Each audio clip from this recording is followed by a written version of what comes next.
শালার থেকে মাইয়া গেলেও এমন হচ্ছে কিস্তি দিবার চায় না। 2 সপ্তাহ হয়ে গেল এখনো কিস্তির টাকা টুকা কিছুই দেয় না।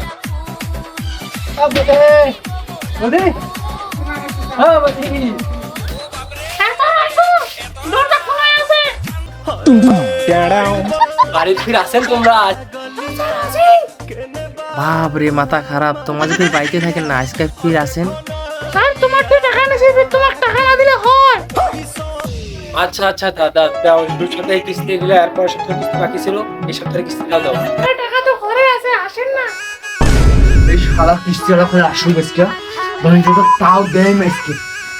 মাদার সুতের জন্য শান্তি পাওয়া যায় না রে বাপরে বাপ। চলেন চলেন না, ঘরে বউ বাচ্চা আছে, এগুলো দেওয়া যাবে না। আপনি কিস্তিটা এখানেই দেন। আসেন না স্যার। না আমি যাবো না।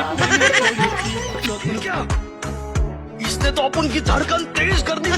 अखियां नल के गई हैं, मगर तू लागले कट के ले गई हैं, तू जहन च बह गई हैं, ओ आफत बह गई है बिन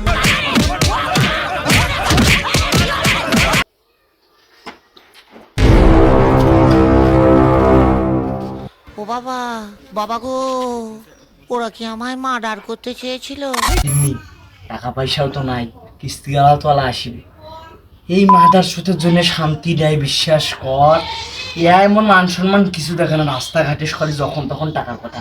আর একটা ব্যবস্থা করে নেই, তুই বুঝছিস?